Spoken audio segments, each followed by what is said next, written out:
పశ్చిమ గోదావరి జిల్లా ఆకివీడులో దారుణం జరిగింది. 8 ఏళ్ల బాలికపై 70 ఏళ్ల వృద్ధుడు అత్యాచార యత్నం చేశాడు. భయాందోళనకు గురైన బాలిక తల్లిదండ్రులకు చెప్పడంతో విషయం బయటకు వచ్చింది. నిందితుడిని గుర్తించిన స్థానికులు పోలీసులకు అప్పగించారు. అయితే పిఎస్ వద్దే బాలిక మేనమామ నిందితుడిపై కత్తితో దాడి చేశాడు. దీంతో పోలీస్ స్టేషన్ వద్ద ఉద్రిక్తత నెలకొంది. నిందితుడిని హాస్పిటల్కి తరలించిన పోలీసులు కేసు నమోదు చేసి దర్యాప్తు చేపట్టారు.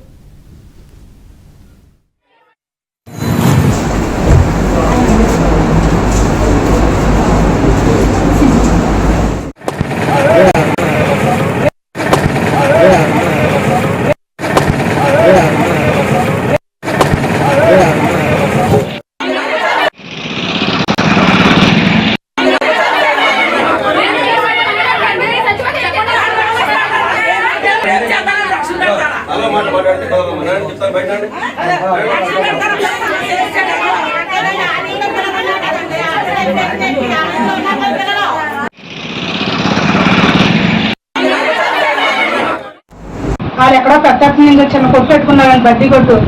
ఆ పిల్ల చంటి పిల్లండి, 8వ సంవత్సరం పిల్లండి. వాడి పేరు మీరావాలండి. 12ంటికి తీసుకెళ్ళిపోయాడండి. మడత మంచి మీద తీసుకెళ్ళి పాడు చేసేసాడండి. ఏమని మీ అమ్మ నాన్న చెప్తానంటే నేను చంపేస్తాను అన్నాడండి. ఆ పిల్ల రాత్రి 9ంటికి కూడా చెప్పలేదండి. పిల్లలు పెద్దలు కూడా చెప్పలేదండి. 9ంటికి చూసామండి. మేము 10ంటికి డాక్టర్ దగ్గర తీసుకెళ్ళామండి. డాక్టర్ గారు చెప్పారు, ఇలా చేశారమ్మా, ఎవరో మొత్తం అతను కనుక్కోమన్నారండి. రాత్రి ఇంటింటికి తిప్పామండి. అప్పుడు ఆ పిల్ల చెప్పిందండి, రాత్రి 1 గంటలకు చెప్పిందండి ఆ పిల్ల. అప్పుడు అది తీసుకెళ్ళి కేసు పెట్టామండి. ఆడ మీద వాళ్ళందరూ కుటుంబం అందరూ ఉన్నారండి.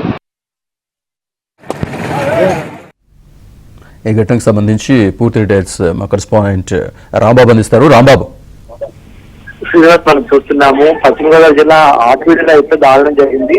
8 ఏళ్ల బాలికపై 70 ఏళ్ల వృద్ధులైన లైంగికదాడి యత్నానికి పాల్పడ్డాడు. నిన్న రాత్రి సంఘటన జరిగింది.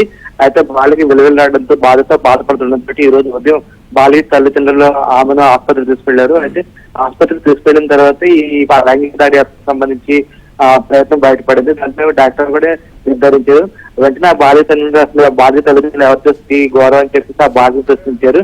అయితే ఆ బాలిక ఎవరైతే లైంగిక దాడికి యత్నించారో అతను ఇంటికి తీసుకెళ్ళింది. ఇతను నా మీద అత్యాచారాన్ని పాల్పడ్డాడని చెప్పి చూపించింది. దాంతో అతను చివరికి అతను 70 ఏళ్ల వృద్ధుడు షేక్ గుర్తించారు. వెంటనే అతని మీద దాడికి యత్నించారు. కానీ అప్పటికే పోలీసులు అయితే అక్కడ చేరుకుని ఆ వృద్ధుడిని పోలీస్ స్టేషన్ తరలించారు. అయితే పోలీస్ స్టేషన్ దగ్గరలోని బాలిక బంధువులు అతనిపై దాడి చేస్తారు. బాలికి సంబంధించిన ఒక బంధువు అయితే కత్తితో అతని మీద దాడి చేస్తారు, గొంతుకు వచ్చాడు. దీంతో ఆ వృద్ధుడు ఎవరైతే నిందిస్తున్నాడు 70 ఏళ్ల వృద్ధుడు, అతనికి తీవ్రంగా గాయపడింది. వెంటనే నిందితుడిని అయితే ఆకివీడు ప్రభుత్వ ఆసుపత్రి ప్రస్తుతం అయితే అతని పరిస్థితి విషమంగా ఉంది.